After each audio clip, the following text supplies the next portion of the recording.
Welcome to your Get That Nugget for GCSE Science. Today we'll be concentrating on giving you a framework to answer questions on the Making Salts Required practical. And this session is to complement your lessons with your teachers, not to replace them in any way. So, making salts is quite a common question that can come up, and obviously when we're talking about salt, we are talking about where we've had a reaction where we've mixed an acid with a base to make salt and water. Now, salt's obviously the generic term for the group of chemicals. We can have lots of different salts. Obviously, the one that goes on your chips and stuff that you're used to being called salt is sodium chloride. But in this case, we're going to be asked to describe a method to make pure dry crystals of magnesium sulfate. So this is the salt. Now, one of the first great things about these questions is you get marks for saying which acid and which base, because obviously that requires you the knowledge to understand how we name salts. Now, we name salts by taking the first part from the base or the alkali, and then we take the second part from the acid. I call it the acid word. Now, for acids, if we've got hydrochloric acid, the ending will be chloride, like the sodium chloride that I said earlier. If we've got nitric acid, then the ending is nitrate. And then if we've got sulfuric acid, then the ending is sulfate. So here we've got sulfate, and therefore the acid that we're going to use is sulfuric acid, or H2SO4. Now the base, they might specify, they might say that they want a metal oxide or a metal hydroxide or a metal carbonate, but we're given the metal here, so therefore it could be just magnesium, could be magnesium oxide, could be magnesium hydroxide, could be magnesium carbonate. Now, if it's magnesium carbonate, then we also make carbon dioxide from the carbonate. So there's a lot of information there that you've got to know about and decipher, but as long as you can remember how to name the salts, you can easily get out the acid and the base. So therefore, for step number 1, I'm actually going to say pour the acid, which in this case is sulfuric acid, into a beaker. Now, the next bit's quite important. We're going to add spatulafuls. This usually comes in powder form, so this would be a nice solid. We're going to add spatulafuls and stir to dissolve. So I'm going to say add spatula of, and in this case I'm going to go for magnesium oxide.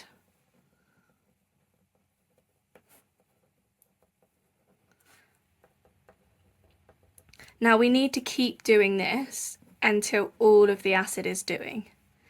Keep adding and stirring until all the acid is reacted. Now, a nice common question is, how do you know all of the acid has been reacted? Now, it's kind of like when you're mixing things in the kitchen or anything like that. If you keep adding a solid to a liquid and stirring, at some point we get fully saturated, and the way to tell that is if you've got leftover solid sitting at the bottom, not able to dissolve. So we're going to say keep adding until all the acid reacted.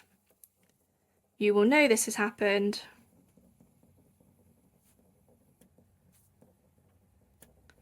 when you have excess powder or unreacted, or however you'd like to say that.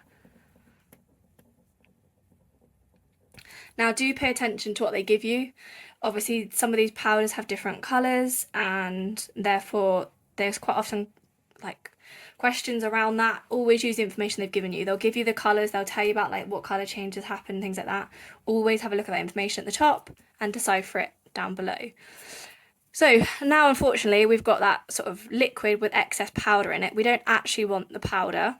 So what we need to do now is we need to filter the excess powder. Now we can obviously be specific here and name some of the equipment that we use, and obviously the most common is to use a filter paper and funnel into a conical flask.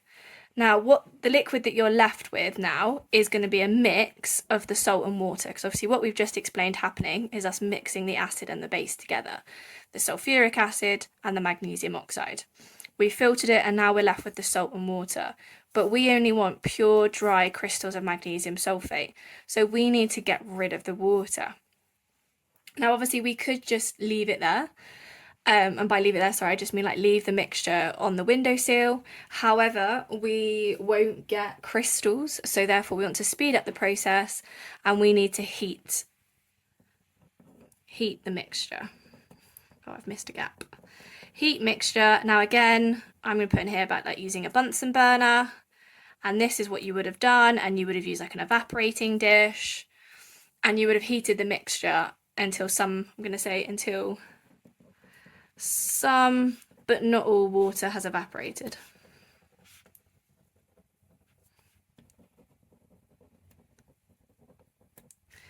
And then I'm going to say 6, leave to cool and rest of water to evaporate. Not the best English there, however I've got the steps in. Now essentially, obviously part of this we've decided is filtration, and what the process we've described here is crystallization.